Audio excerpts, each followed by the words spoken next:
पहनाया और मुद्रियाँ पहनाई, बड़ा सुंदर सजाया, नथ पहनाई, पाजे बांधी, बिछुआ पहनाया, बहुत सुंदर भाव में 16 श्रृंगार किया और बड़ा मन भावुक भाव, बड़े मदमस्त भाव में बहुत ही सुगढ़ रूप बना आज भगवान का गोपी का।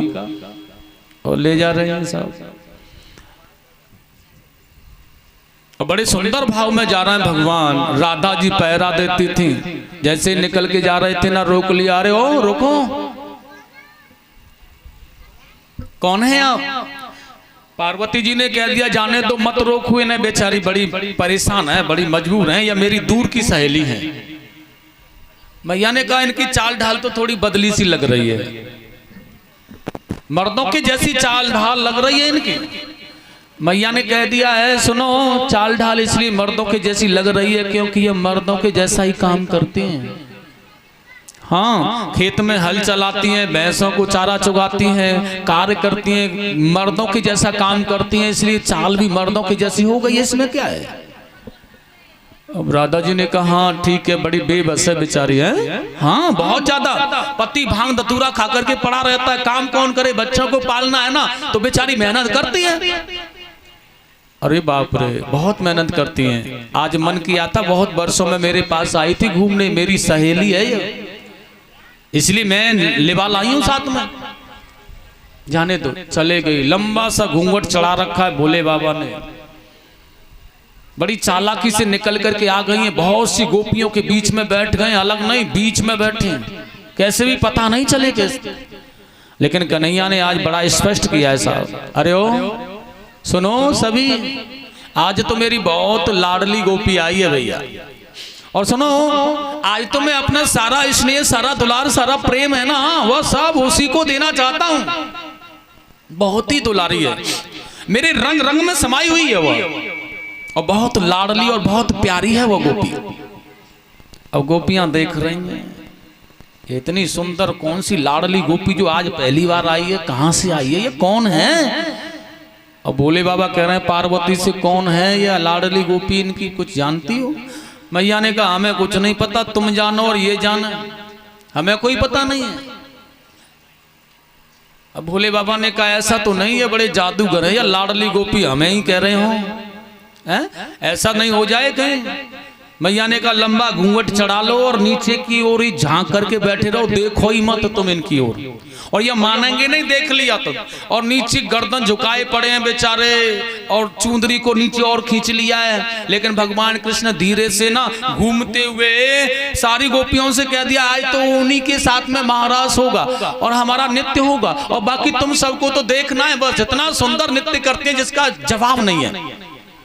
और वहीं खड़े हो गए जहां पर थी वह, नीचे गर्दन डाल करके झुक रही थी ना, वहीं आकर के कन्हैया ने चुंदरी को पकड़ा। अरे ओ प्रिय, भोले बाबा ने कहा इस सब प्रियों में से मैं ही रह गया था अकेला, जो यहीं आकर के पकड़ लिया है, यहां भी नहीं छोड़ा। भगवान ने कहा आओ ना, अब तो खड़ा होना पड़ा साहब।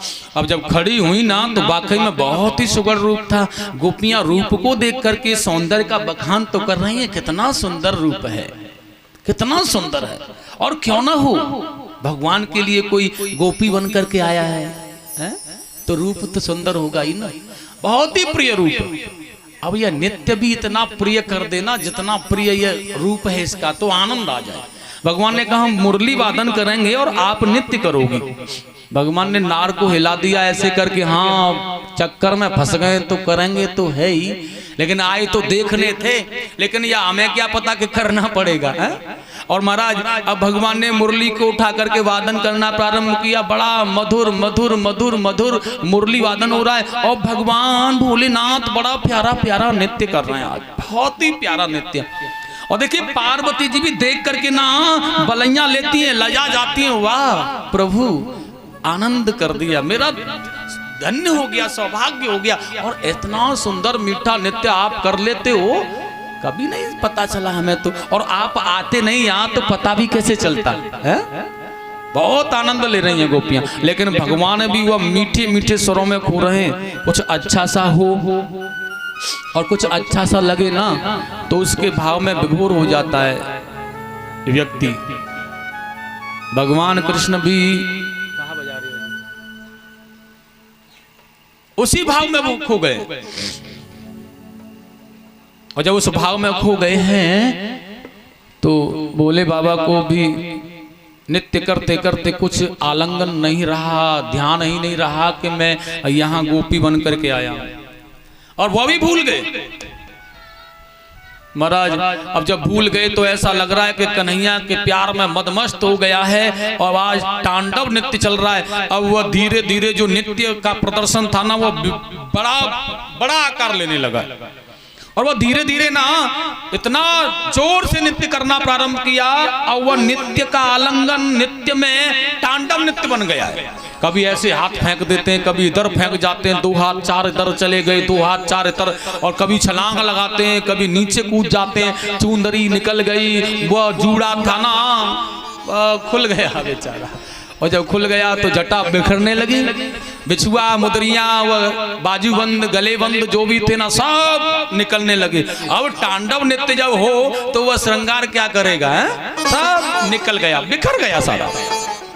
और गोपियां देख रही थी, वह गोपियां सभी है ना अठास कर करके हंस रही हैं। वाह, इतनी प्यारी गोपी तो आज पहले ही बार देखिए भगवान, कितने सौंदर्यमय जटाएं इस गोपी की, और कितना सुंदर स्वरूप है, मस्तक पर चंद्रमा कितना शोभायमान लग रहा है, और तालियां बजा बजा करके हंस रही हैं।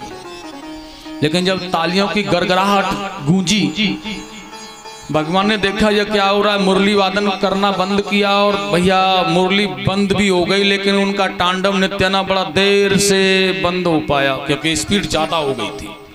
धीरे धीरे रुके बिना तो बदन पर ना लहंगा रह गया है, बस उसी को संभाल करके बैठ गए वहीं की वहीं। पार्वती जी पहले ही चली गई निकल करके बाहर, बस हो गया काम।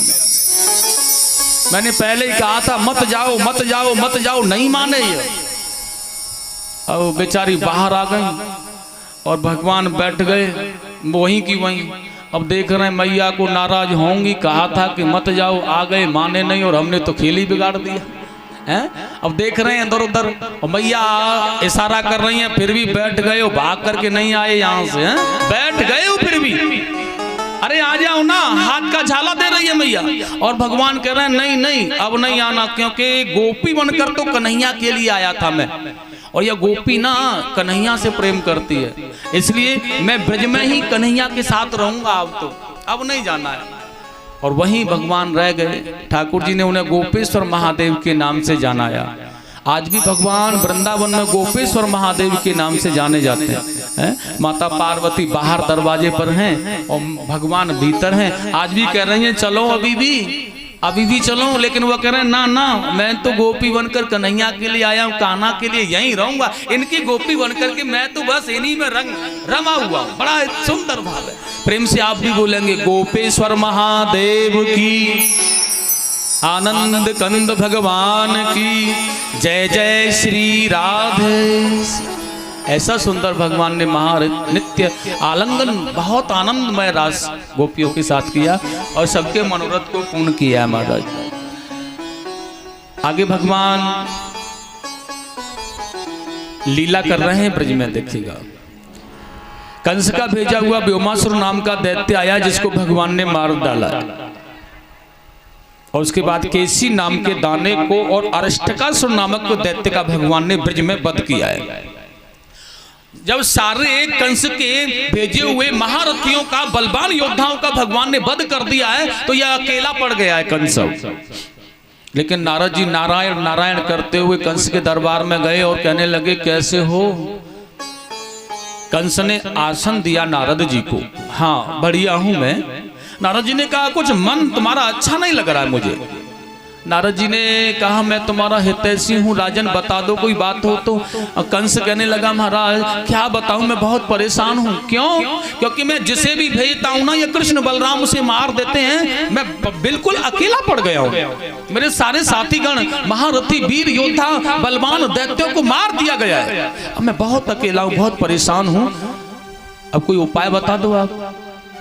नारद जी ने कहा नारायण नारायण, पहले अगर उपाय पूछा होता तो यह तुम्हारे योद्धा मारे नहीं जाते। कंस ने कहा तो अब बता दो ना। बड़ा सुंदर कहा है नारद जी ने, राजन ये कृष्ण और बलराम है ना, ये नन्हे से नंद के बालक, ये क्या मारेंगे तुम्हारे मारुतियों को? इतना भी नहीं जानते हो तुम? इनका क्या साहस है? तो फिर कौन मारता है?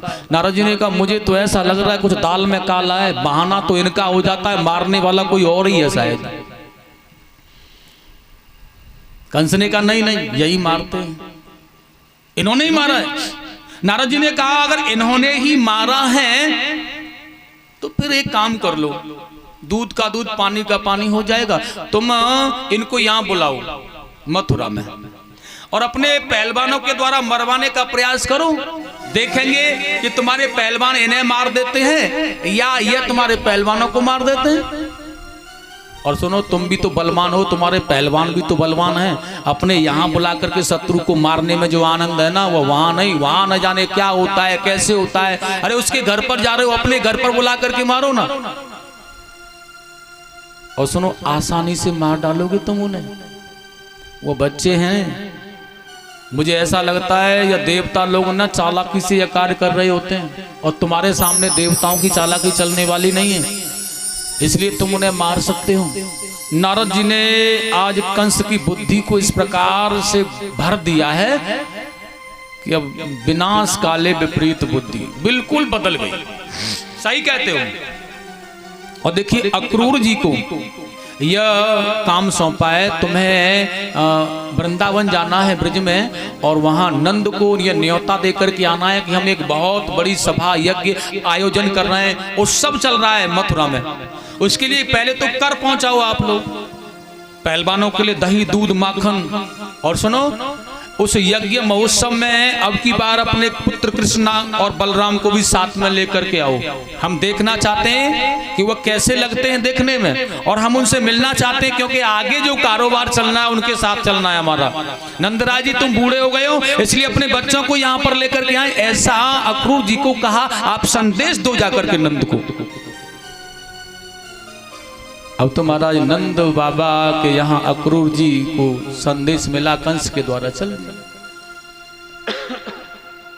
लेकिन यहाँ नारद जी नारायण नारायण जंगल में भगवान गाय चरा रहे थे, सखाओं से कुछ दूर थे, आ गए। भगवान ने कहा नारायण नारायण, कहाँ से आए हो नारद जी? नारद जी ने कहा प्रभु बहुत अत्याचार हो गया है, अब मैं बर्दाश्त नहीं कर सकता, मैं बस यह चाह रहा हूं कि आप इस कंस का वध जल्दी से जल्दी कर दें। ठाकुर जी ने हंस करके कहा अभी उससे कह करके आए हो कि कृष्ण बलराम को जल्दी से जल्दी मरवा डालो, और मुझे आकर के कह रहे हो इस कंस को जल्दी से जाकर के मार डालो। नारद जी, ये दोनों तरफ घूमने वाला मामला क्या है तुम्हारा? नारद जी ने हंस करके कहा नारायण नारायण भगवान, तुम तो वहां जाओगे नहीं, क्योंकि तुम तो यशोदा मैया का माखन दूध पीने में ग्वाल गोपियों के साथ में बड़े आनंद ले रहे हो। हम बड़े कष्ट में हैं, देवता बड़े कष्ट में हैं, और तुम वहां जाओगे नहीं, इसलिए हमने ये प्लान बनाया है, यह बताया है कि महाराज मथुरा के राजा कंस आपको बुलवा लें, आप तो जाएंगे नहीं। भगवान ने हंस करके कहा नहीं नारद, अब समय आ गया है कि कंस का वध होना निश्चित है, चिंता मत करो आप, कुछ ही समय में बस कंस का वध हो जाएगा। नारद जी आकाश मार्ग की ओर चले गए, और यहां देखिएगा भगवान सबसे मिलकर के अपने नजदीक सखाओं से, घनिष्ठ सखाओं से भगवान मिले हैं कि भैया अब हम जाना चाह रहे हैं मथुरा। श्री राधा जी से भी भगवान मिले, हे प्रिय अब मैं अपने कर्तव्य पथ मार्ग पर कर्म को करने के लिए चल पड़ा हूं, इसलिए मुझे इसके लिए ब्रज को छोड़ना पड़ेगा, क्योंकि जिस देह के कारण मेरा अवतार ब्रज में हुआ है, मृत्यु लोक में हुआ है, वह कार्य पूरा करने का समय आ गया है। इसलिए क्या मैं तुम्हें छोड़ करके चला जाऊं? राधा जी ने कहा नहीं जाएंगे आप। अब ऐसा कहा नहीं जाएंगे ना, हमारा सृष्टि उलट पुलट होने लगी है। सारे देवता है ना पल मात्र में यहाँ इकट्ठा,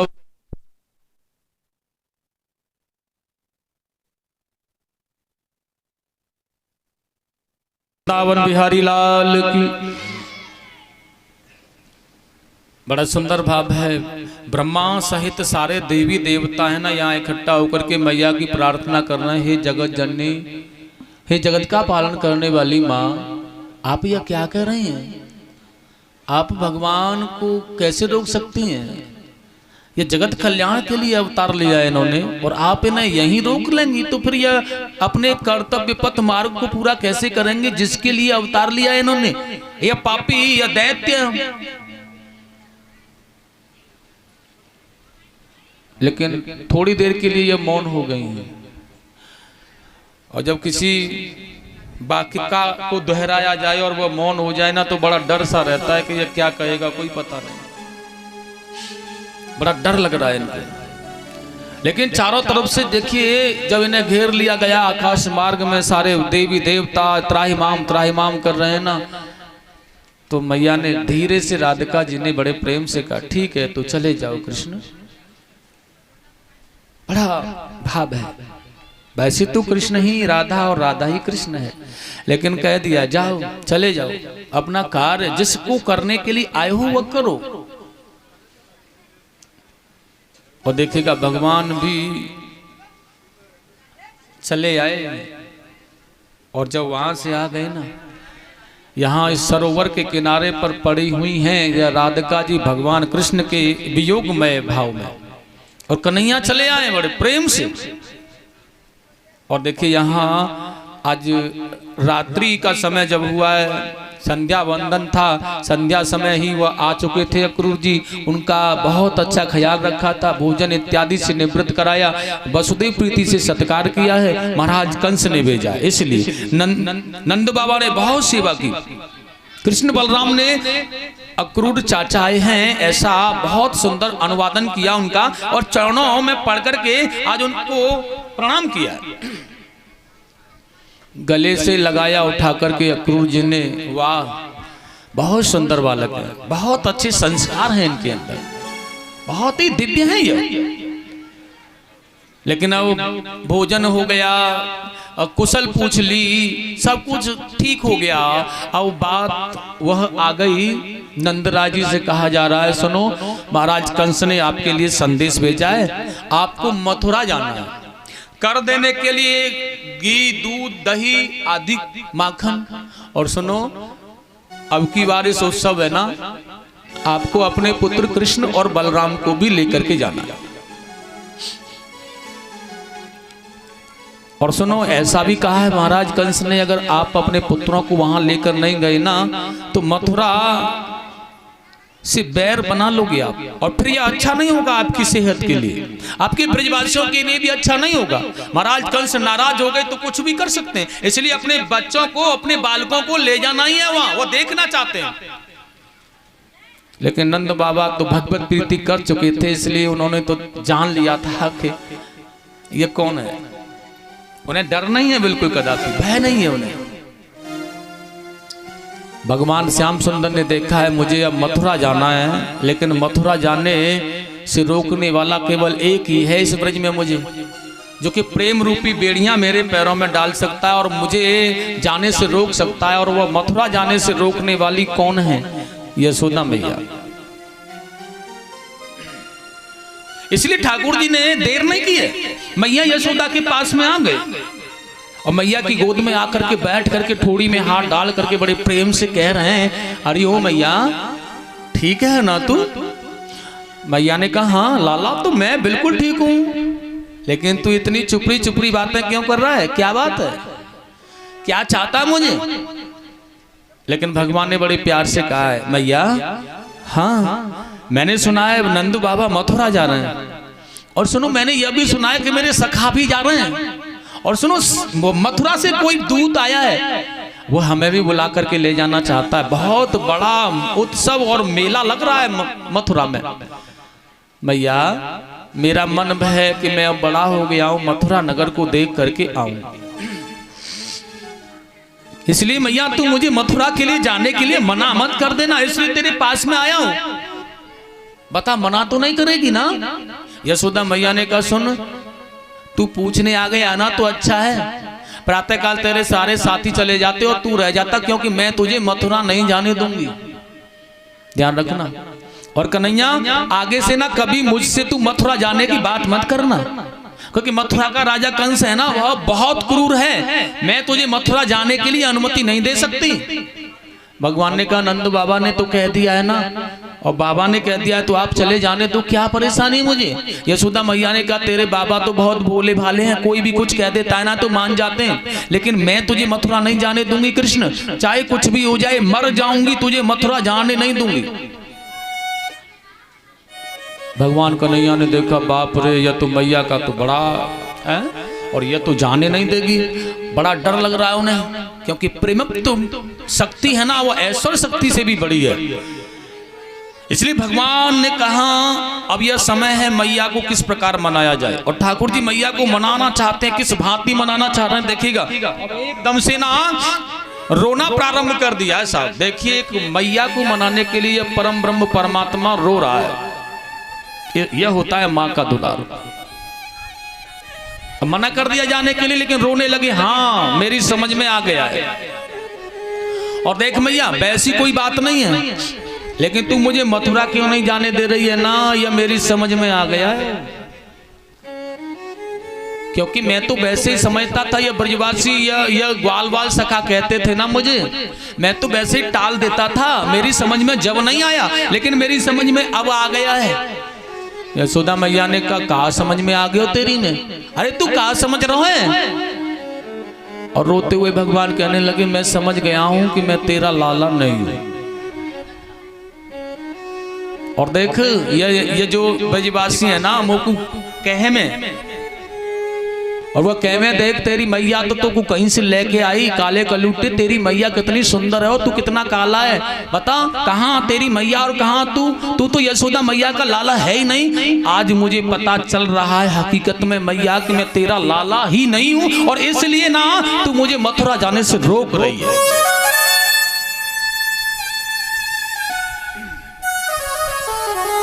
अब यशोदा मैया भी रोने लगी साहब, किसने कहा तुझे कि तू मेरा लाला नहीं है, बस एक बार मुझे बता दे कौन कहता है तुझे ऐसी बात।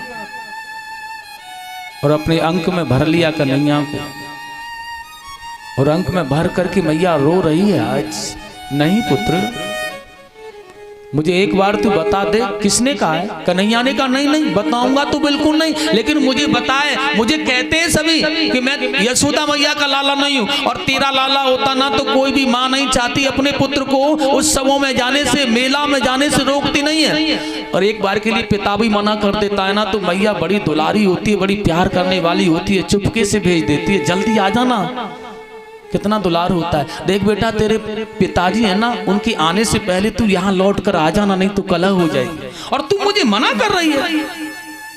इसका मतलब है मैं जान गया हूं कि तू हमेशा मुझे अपनी गायों को चरवाने के लिए रखना चाहती है, क्योंकि मैं मथुरा चला गया ना तो मथुरा के राजा महाराजाओं से मेरी प्रीति हो जाएगी, मित्रता हो जाएगी, संबंध बन जाएगा, मैं बड़ा आदमी बन जाऊंगा, और जब तेरा पुत्र हूं ही नहीं तो तू मुझे बड़ा बनने ही नहीं दे रही है। और मैं इसलिए जान गया हूं कि तू मुझसे प्रेम नहीं करती यशोदा मैया। और तो फूट फूट करके रो रही है मैया, नहीं लाडले ऐसा नहीं है। आंखों का काजल कपोलों तक बह आया, मैया रो रही हैं, भगवान कृष्ण पीतांबर से उनके अश्रुओं को पहुंच रहे हैं। नहीं मैं तेरा लाला हूं ही नहीं तो बात बात पर कह देते, फिर तू रो क्यों रही है, तुझे दर्द ही क्यों हो रहा है। जब मैं तेरा लाला ही नहीं हूं तो तू मुझे जाने के लिए कह ही नहीं रही है, तो फिर रो क्यों रही है। और अपना पीतांबर लेकर के अश्रुओं को भी पहुंच रहे हैं, और मैया भी अपने दुपट्टे से अपने बड़े सुंदर भाव में अपने कन्हैया के अश्रुओं को पहुंचती है। अरे कृष्ण नहीं ऐसा मत समझ बेटा, तू मेरा लाडला है, और देख अगर तुझे मथुरा जाना है ना तो चला जाना। अब ठाकुर जी ने जैसे मैया ने कहा चला जाना, कुछ शांति सी मिल गई है कि कह तो दिया है जाने के लिए कह दिया तो चले जाने देगी है मुझे, लेकिन अब आंखों को पहुंच दिया मैया की, बड़े प्यार से कहने लगा देख सही कह रहा हूं मैं बच जाऊंगा, तूने कह दिया है ना तो बच चला जाऊंगा, और परसों लौट करके आ जाऊंगा, पक्का वादा कर रहा हूं। लेकिन अब मना मत करना तुम, अब यशोदा मैया का हृदय खाली हो रहा है, टूट रहा है। अब उसे लग रहा है कि यह मुझे छोड़ करके जा रहा है, जैसे कि प्राण शरीर के अंदर से निकल करके जा रहे हैं आज, और ये कभी वापस नहीं आएंगे। और ये कभी वापस नहीं आएंगे तो इस शरीर का क्या होगा फिर? कौन पूछेगा इसे? बड़ी बेचैनी हो रही है मैया यशोदा को। रात्रि भर नींद नहीं आई है, बड़ा पागलों की जैसे इधर उधर भटक रही है। प्रातःकाल इसी भाव में हो गया और आज अपने लाला का श्रृंगार कर रही है। सारे वस्त्र थे ना जितने भी, सबको निकाल करके ले आई। सारी पगड़ियों को, सारे पीतांबरों को, कभी इसे पहनाती है, कभी इसे पहनाती है, कभी यह कभी यह।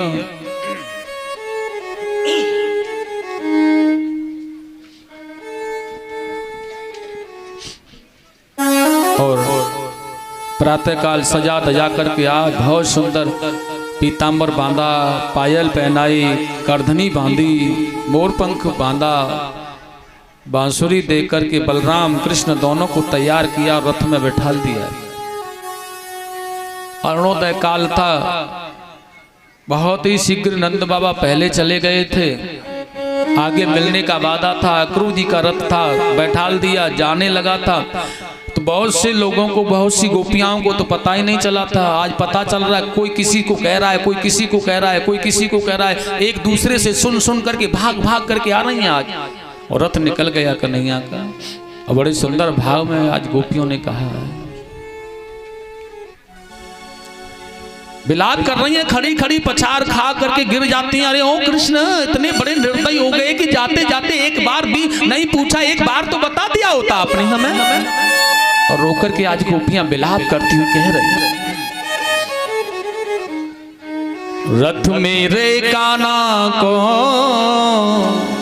जब ये रथ निकल गया, धूल उड़ती हुई नजर आ रही है ना गोपियाओं को, तो आज बेचारी पछाड़ खा के गिर जाती हैं। अरे हे कृष्ण, अरे ओ श्याम सुंदर, अरे ओ कन्हैया, अरे एक बार तो कम से कम लौट करके, कम से कम एक बार तो मिल करके जा हमसे।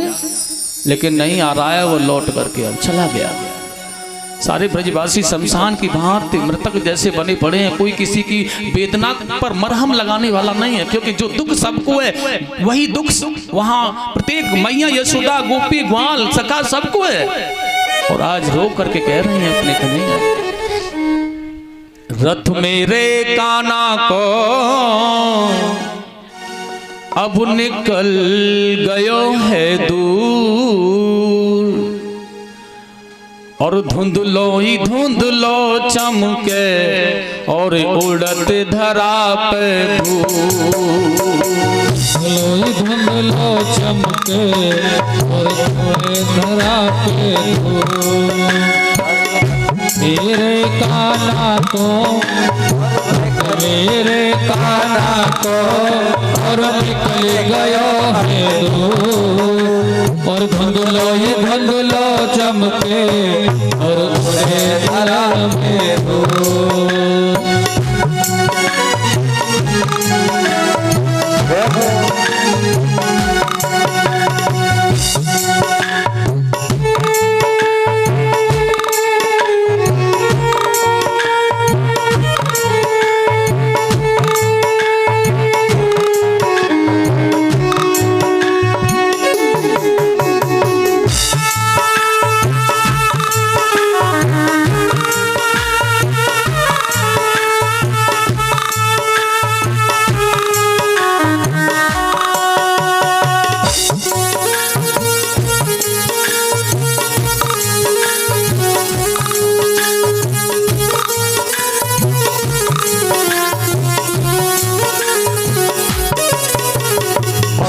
एक सखी एक गोपी कह रही, अरे ओ बहन, मैं तो सोती रह गई।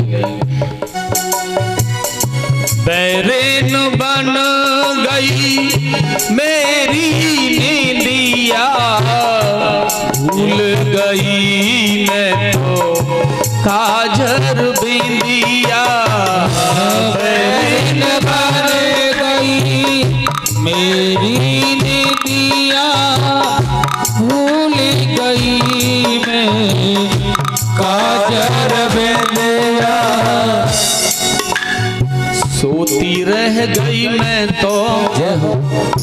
ये निंद्रा ने बहुत असर किया, बहुत सताया मुझे, इतना नींद आ गई, सोती रह गई, जाग नहीं पाई।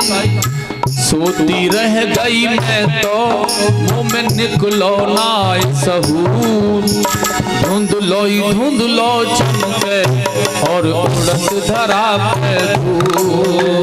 रथ मेरे कान्हा को और निकल गयो है दूर, और धुंधलो चमके और उड़े धरा पे दूर।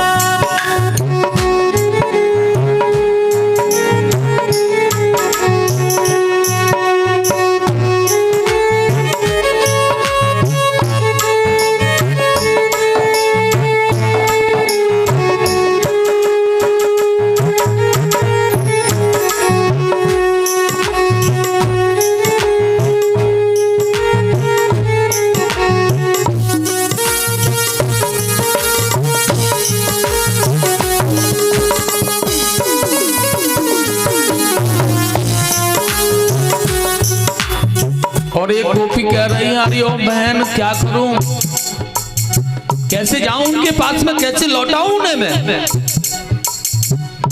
पंख जो होते मैं उड़ जाती, अपने कन्हैया को लौटा में लाती।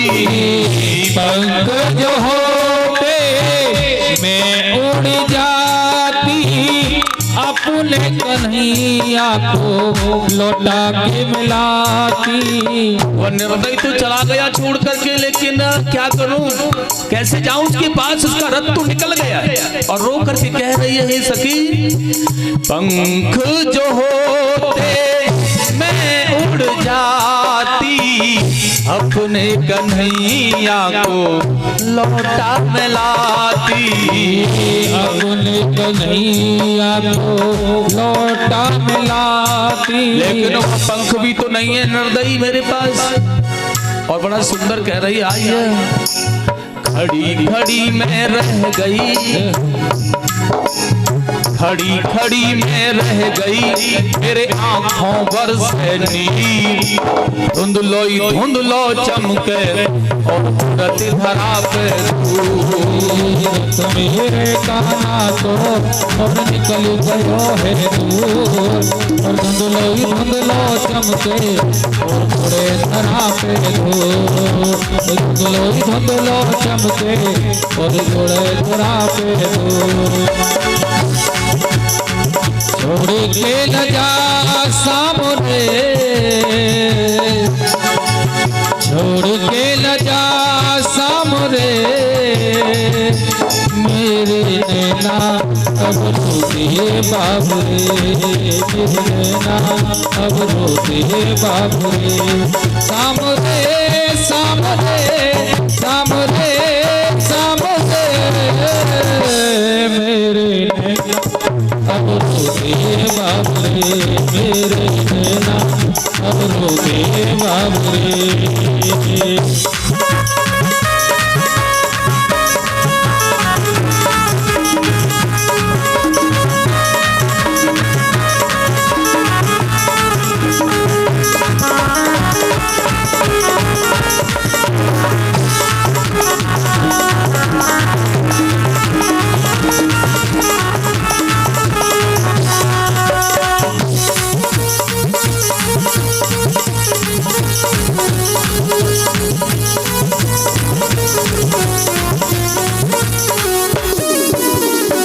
और कहने लगी, आज गोपियां ही कन्हैया, अब कैसे पाएंगी आपको, हम कहाँ मिलोगी आप हमें। मल मल हाथ खड़ी पछताओ, श्याम कहाँ तेरे दर्शन पाओ। मल हाथ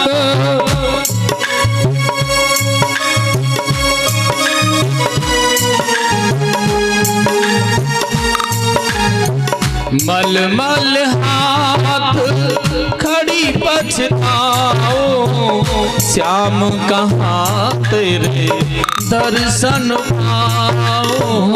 मलमल हाथ खड़ी पछताऊं, श्याम बिना तेरे न पाऊं। हम सबका भी कृष्ण प्रेम में भाव रहा भरपूर। गोपियों ही का नहीं है, हमारा भी कन्हैया से उतना ही प्यार और उतना ही दुलार है। मोहन है कन्हैया, कहाँ है आप, हमारे पास आ जाओ। हम सबका भी कृष्ण प्रेम में भाव रहा भरपूर। धुंधलो दिखे और धरा पे मेरे काना को और निकल गयो है दूर। और धुंधलो दिखे और उड़े धरा पे दूर। मेरे काना को रथ मेरे काना को अब निकस गयो है दूर। धुंधलो चमके और उड़त धरा पे दूर। धुंधलो चमके और उड़े धरा पे धुंधलो चमके और उड़त धरा पे दूर। धुंधलो चमके और उड़े धरा पे दूर। अरे धुंधलो चमके और उड़त धरा पे दूर। और कन्हैया का रथ निकल गया, बेचारे बिलखती रह गई है गोपियां। आज आगे जाकर के यमुना में स्नान कर रहे अक्रूर जी को भगवान ने दिव्य दर्शन दिया है। उनके मन में भी बड़ी गलानी, बड़ा दुख था, ये कृष्ण को कैसे मैं अपने द्वारा ले जा करके मरवाऊंगा उससे।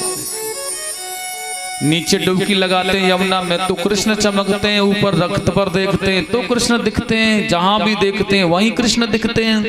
और अक्रूर जी के मन का जो भाव है ना, वह निकल गया है साथियों। वह जान गए कि जिनकी मुझे इतनी चिंता हो रही है ना, वो चिंता का हरण करने वाले प्रभु हैं, तो फिर क्यों चिंता सागर में डूबा जाए। इसलिए मन की गलानी, जिनकी व्यवस्था करने में, जिनकी सुरक्षा करने में हम लगे हैं, वो जगत की सुरक्षा करते हैं। फिर उनकी सुरक्षा करने का दायित्व तो हम कैसे झेल सकते हैं, कैसे कर सकते हैं।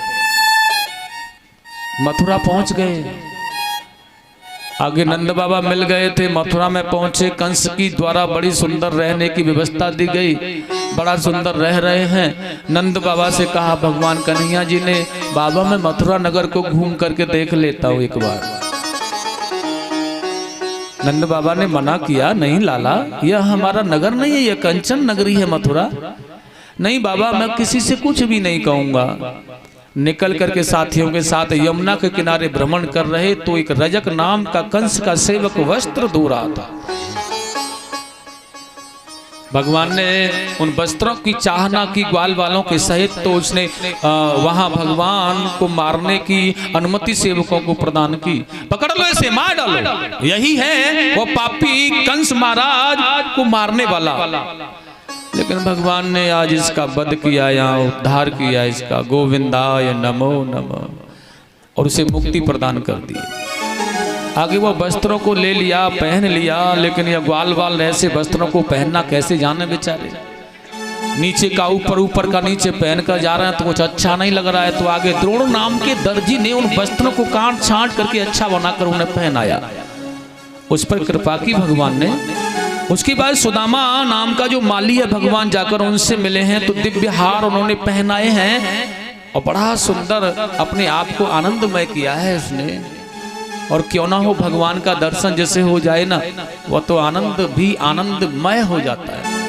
आगे जा रही है, देखिए बड़े सुंदर राजकुमार की भांत नए सुंदर वस्त्रों को पहन करके ये ग्वाल वाल जा रहा है ना, तो एकदम से छुपके से इधर उधर देखती भटकती हुई एक 3 जगह से टेढ़ी स्त्री है, अंगराज कटोरी में हाथ में लेकर के, और धीरे से चुपके से जा रही है गली में होकर के निकल के, कोई देख ना ले। और उसी समय भगवान ने एकदम से बढ़ करके उसके पीछे जाकर के बड़े प्यार से कहा, अरे ओ सुंदरी, आहा आज जैसी सुंदरी का है ना, उस कोबिजान ने देखा है पीछे मुड़ करके, ये मथुरा का कोई नागरिक नहीं हो सकता जिसने मुझे सुंदरी कहा है, ये कोई अन्य है। लेकिन ये है कौन जो मुझे सुंदरी कह रहा है? इतना सुंदर भाव किसका हो सकता है कि जो मुझे सुंदरी कह पाए? और जैसे कुबिजा ने पीछे मुड़ करके निहारा, देखा तो अपने श्याम सुंदर को वह देखती ही रह गई है। आज कुबिजा ने जान लिया कि सच्चा अधिकारी कौन है इस अंगराज का, इसलिए कंस के नहीं लगाने गई, वहीं बलराम के ग्वाल वालों के कन्हैया के वह चंदन लगा दिया है कुबिजा ने। अब मुझे जरूरत नहीं है किसी अन्य को लगाने की। लेकिन ग्वाल वालों ने कहा, कन्हैया ये तो देखो 3 जगह से टेढ़ी मेढ़ी है बेचारी, और तुम इसे सुंदरी कह रहे थे, तुम तो सोच समझ के भी नहीं कहते। कन्हैया ने कहा, यह सुंदरी तो है, और हम कह रहे हैं ना, हल्का सा ठोड़ी में झटका लगाया, पैर दबाया, 3 जगह से टेढ़ी कुबिजा को एकदम दिव्य पावन और पावनी सुंदरी बना दिया है।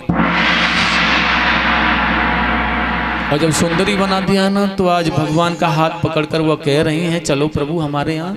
भगवान ने कहा कुबिजा से, मैं कंस का वध करने के बाद तुम्हारे घर आकर के तुम्हें कृतार्थ करूंगा देवी। और आगे बढ़ गए भगवान। जहां बहुत सा उत्सव चल रहा है, बड़ा बड़ा सुंदर भाव, लेकिन यहीं एक बहुत बड़ा धनुष है जो रखा हुआ है। बड़ी रखवाली है इसकी, बड़े पहरेदार लगे हुए हैं, बड़े दिव्य ज्योतियां जल रही हैं, फूलों में सजाया हुआ है। भैया भगवान ने सेवकों से पूछा, यह क्या है? सेवकों ने कहा, यह महाराज कंस इसका कौशल दिखाएंगे कल।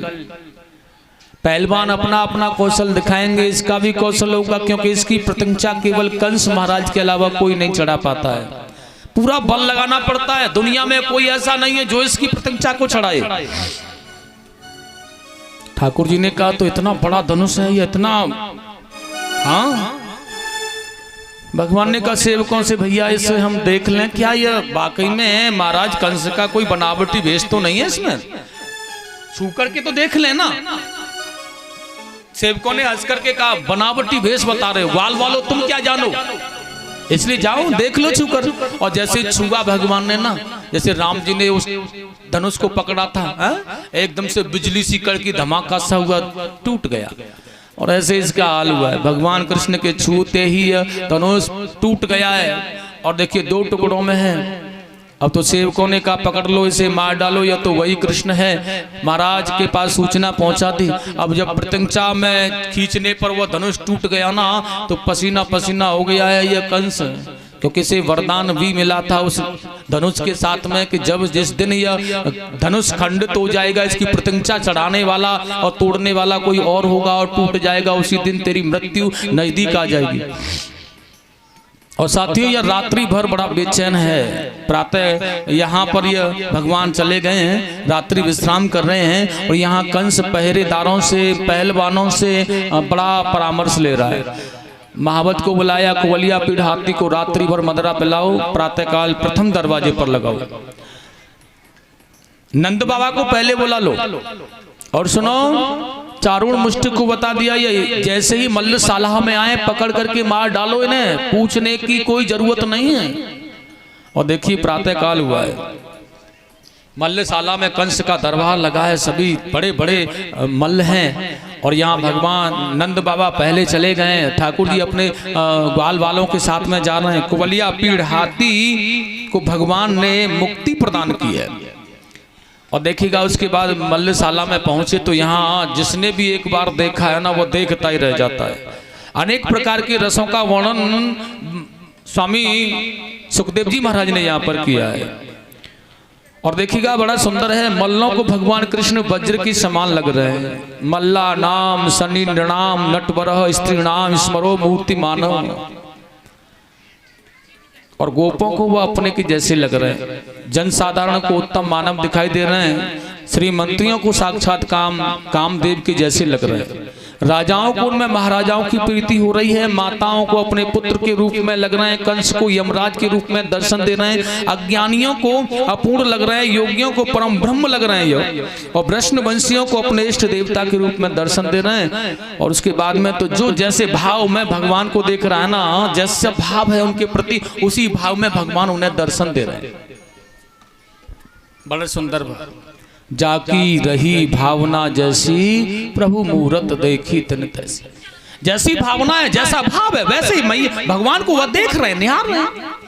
और देखिएगा यहाँ जैसे आए हैं ना, चारूण ने भगवान को बढ़ करके पकड़ लिया, खींच लिया है मल्लशाला में। मुष्टिक ने बलराम जी को पकड़ के खींच लिया। भगवान कृष्ण ने कहा, रहे हो क्या कर रहे हो? अरे भैया, मामा के यहाँ हम देखने आए थे कि कैसे पहलवान होते हैं, और तुम लोग हमें बच्चों के पास बच्चों के साथ ऐसा खेल खेल रहे हो। अरे भैया, अपना कौशल अपने साथ वाले पहलवानों के साथ दिखाओ। तुम पहाड़ के समान हो, हम नन्हे से बालक हैं। हाँ, रही बात हमारे कौशल दिखाने की, तो वह भी हम दिखाएंगे, लेकिन अपने जैसे जोड़ के पहलवानों के साथ। लेकिन तुम अपने जैसे पहलवानों के साथ दिखाओ, हम भी तो देखेंगे कैसे पहलवान है। अब चारुण ने कहा, अरे ओ कृष्ण, ज्यादा बातें मत बना तू, और सुन, तूने बहुत बड़े बड़े पहलवानों को पछाड़ा है, महावीर योद्धाओं को पछाड़ा है, आज पता चलेगा इस युद्ध के मैदान में। और सुन, भगवान ने कहा हम छोटे हैं भैया। चारुण ने कहा, यह युद्ध में कोई छोटा बड़ा नहीं होता। और नंद बाबा देख रहे हैं, मेरे बालकों को पकड़ लिया छल से इन्होंने तो, हे भोलेनाथ। लेकिन नहीं, हनुमान जी बाबा, हे महावीर, हे बजरंगबली, रक्षा करना मेरे पुत्रों की। सबामन लड्डुओं का भोग लगाऊंगा, मेरे पुत्रों की कैसे भी रक्षा कर दो। कन्हैया ने देखा है बाबा बड़े परेशान से लग रहा है। भैया चारुण रहने दो ना, छोड़ दो हमें। चारुण ने कहा, आज पता चलेगा तेरी यशोदा मैया ने कितना दूध पिलाया है तुझे, छोड़ कैसे दें, देखेंगे आए तुझे। और जैसे कहा ना, यशोदा मैया ने कितना दूध पिलाया है तुझे, ठाकुर जी को बर्दाश्त नहीं हुआ है। और चारुण से कह दिया है, बेटा तेरे जैसे कितने ही पहलवानों को एक साथ मारने में सक्षम हैं हम। ऐसा दूध है मैया यशोदा का और गोपियों का और गायों का, वह दूध हमने पिया है। और देखिएगा हाथ पकड़ा है चारुण का, बेचारे को मौका नहीं मिला, पलक झपते ही पकड़ा, खींचा, चढ़ाया, उठाया, धरती पर दे मारा, पृथ्वी पर गोविंदाय नमो नमः। प्राण निकल करके कब चले गए यह भी बेचारे को पता नहीं चला। इस प्रकार भगवान ने मृत्यु को प्राप्त कराया है। और मुष्टिक ने एक मुष्टिक प्रहार बलराम जी ने मुष्टिक में दिया, गोविंदाय नमो नमः। प्राण निकल गए, बेचारे चले गए मुक्ति को पा करके। भगवान के हाथों में है ना इसके। एक दो पहलवान भी आया, लेकिन यहाँ जोशीले बाजे बज रहे हैं, वाह बेटा कन्हैया, ग्वाल बाल कह रहे हैं वाह। क्योंकि जब गेहूं चराते समय यह वध करते थे ना ये दैत्यों का, तो वहां भी वो ऐसे ही कहते थे, वो यहाँ भी ऐसे ही कह रहे हैं। और जिनके साथ कन्हैया हो तो फिर डर किस बात का है, इसलिए बड़ा जोर से चिल्ला रहे हैं, वाह बेटा कन्हैया, शाबाश। और भगवान पहलवानों को मारते जा रहे हैं, जोशीले बाजे बज रहे हैं। कंस कह रहा है, मूर्खो, मेरे पहलवान मारे जा रहे हैं और तुम बाजों को बजा रहे हो, बंद करो इन्हें। भगवान ने देखा महाराज कंस ज्यादा फड़क रहे हैं, इसलिए छलांग लगा दी और कंस के दरबार में मुकुट को निकाल फेंक दिया है, बालों को पकड़ लिया और खींच करके ला रहा है। लेकिन कंस देख रहा है कि यमराज लेने आ गया, अब यह नहीं छोड़ेगा। और फिर गिड़गिड़ाने लगा है हाथ जोड़ करके, अरे ओ छोड़ दो कृष्ण मुझे।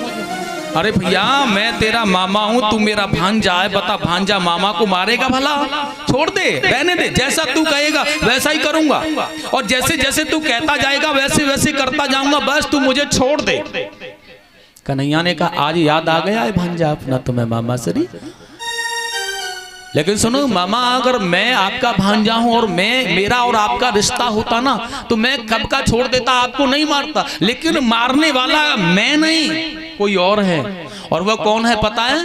बड़ा सुंदर कहा आज भगवान, छाती पर बैठ गए और दोनों भुजाओं को उठा रखा है भगवान ने, एक ही प्रहार में प्राण निकलने निश्चित हैं। और बड़ा सुंदर कहा है, मामा उस दिन को याद कर लो जिस दिन मेरी माँ देवकी दुल्हन बन करके जा रही थी और आकाशवाणी के द्वारा तुमने उनकी कितनी बड़ी बुरी गति की थी, बुरा हाल किया था। और बड़ा सुंदर कहा सुन मेरी जननी की तूने, और कैसी देख सजा कराई थी।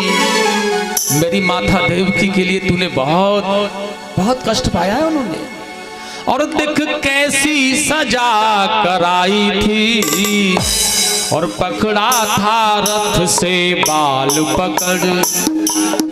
एक बात बताओ, शादी हुई हो और दुल्हन बन के जा रही हो, कोई दुष्ट आकर के बाल पकड़ के खींचे उसका, तो उस बेचारी अमला के साथ क्या बीतेगी। पकड़ा था रथ से बाल पकड़, फिर उस पर खड़क उठाई थी। रथ से बाल खड़क उठाई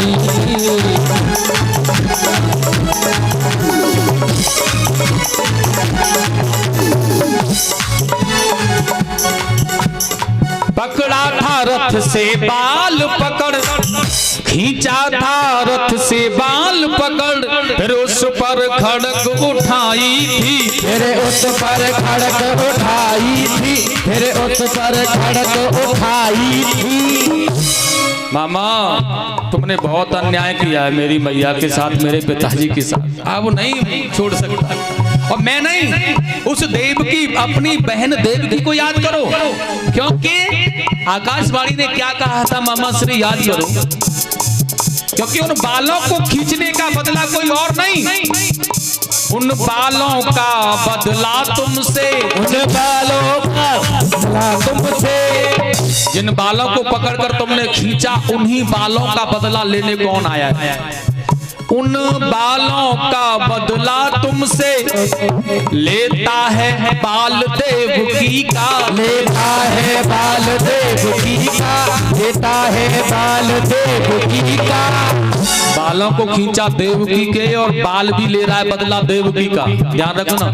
लेता है बाल देवकी का, लेता है बाल देवकी का, लेता है बाल देवकी का।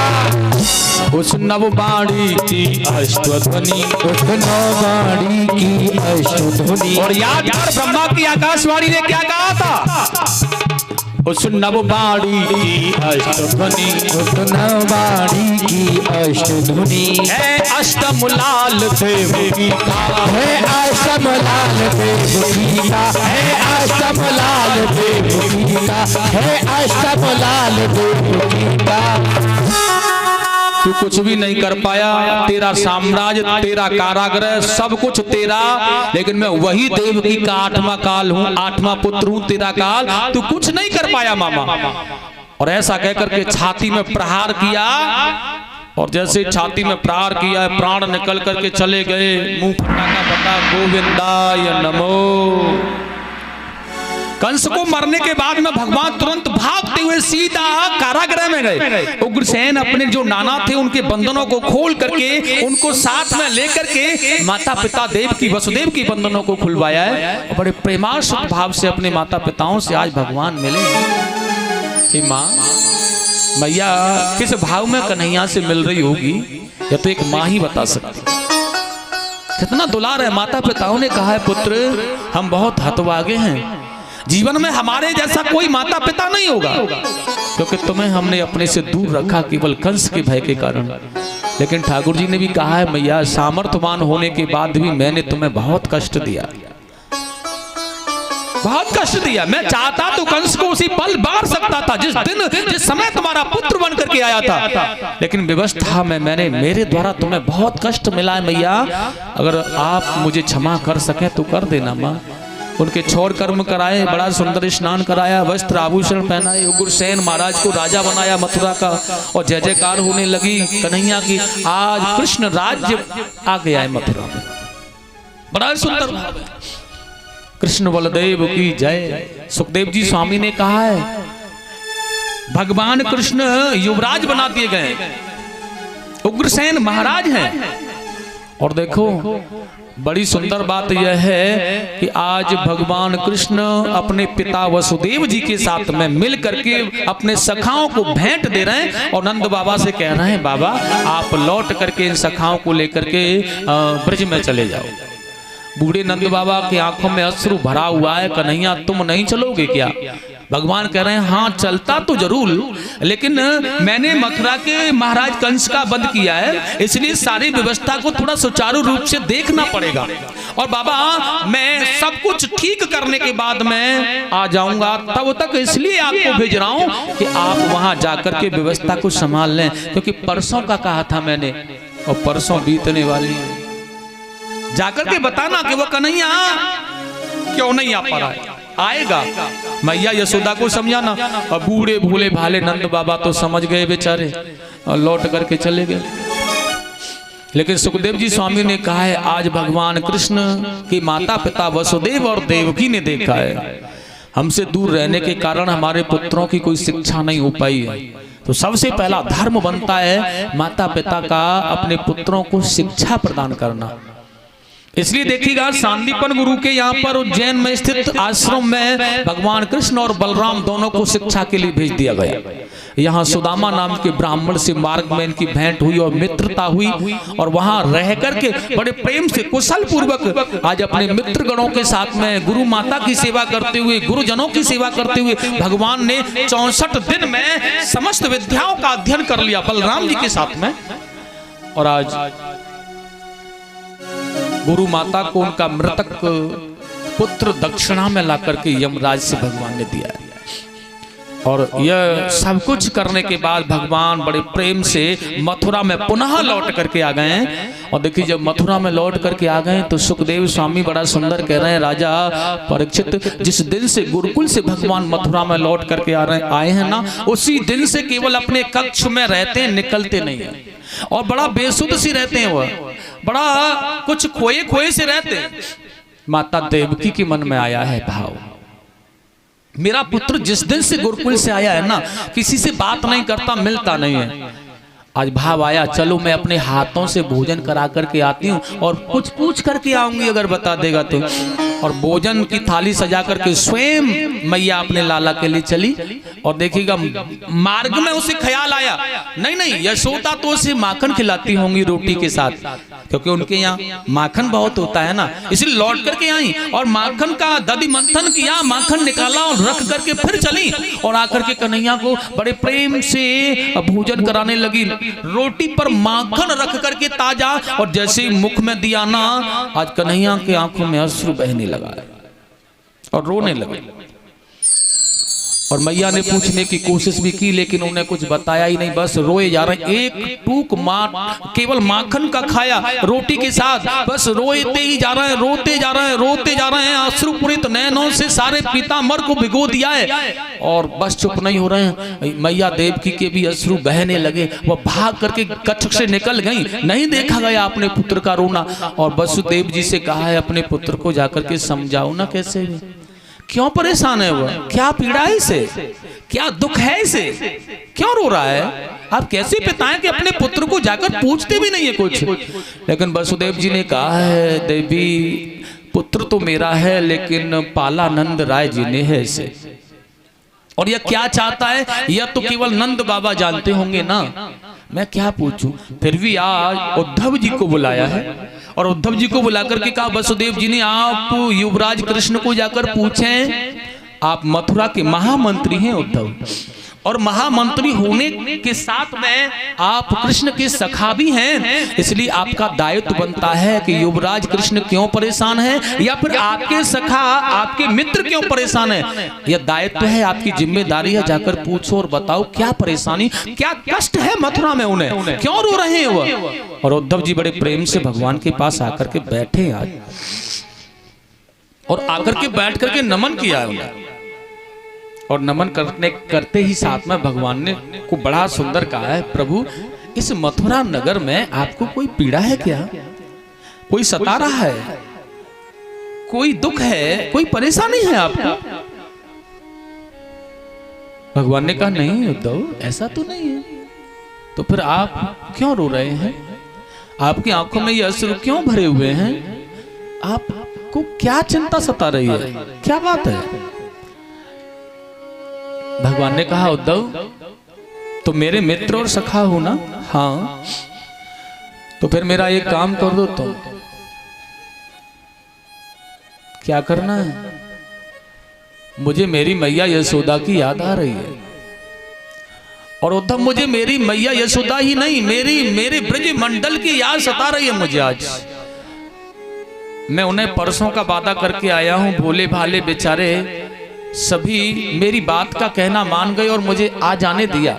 और उद्धव केवल परसों का वादा करके आया था, परसों में वर्षों बीतने जा रही हैं, लेकिन मैं लौट करके नहीं गया हूं। मैं चाहता हूं कि वो जितना प्रेम मुझसे करते हैं ना, उतना प्रेम भगवान से किया करें। और ऐसा कोई ज्ञानी पुरुष उन्हें समझा सकता है उद्धव, कोई और नहीं समझा सकता है। और मैं चाहता हूं कि आप बृहस्पति जी के शिष्य हैं, आप मेरे उन ब्रजवासियों पर अपनी कृपा बरसा दें, जाकर के समझा दें उन्हें कि वो इतना प्रेम मुझसे न करें। उन्होंने वो भोजन भी नहीं करते होंगे, गाय भी नहीं पनगट, गोपियां पनगट नहीं जाती होंगी, इसलिए अपना कार्य करें और भगवान का ध्यान करें, भजन करें। क्या रखा है, ऐसा समझा दो जाकर उद्धव। उद्धव जी ने कहा आपकी आज्ञा है तो कह दूंगा प्रभु, समझा दूंगा, क्यों परेशान हो रहे हो? तो जाओगे उद्धव? हाँ। तो एक काम और करना है, मेरी पाती भी ले जाना, मेरी प्रेमिकाओं को, मेरी गोपियाओं को उस पाती का संदेश दे देना थोड़ा सा। हाँ, और यशोदा मैया को खास करके समझाना। उद्धव ने कहा हाँ बिल्कुल, आपकी मैया को तो बिल्कुल समझा दूंगा मैं, लेकिन एक बात और है प्रभु। हाँ, बहुत ज्यादा समय नहीं दे पाऊंगा मैं जाऊंगा और लौट करके उसी दिन आना होगा मुझे। भगवान कन्हैया ने कहा पहले जाओ तो सही उद्धव। और देखिएगा बड़ा सुंदर कह रहे हैं भगवान आज, ये पाती ले लो मेरी, ये मोर पंख भी लो मेरा, और ये पीतांबर भी लो मेरा, और मेरी मैया को खास जाकर के बताना, क्योंकि मुझे उनकी बड़ी याद आ रही है।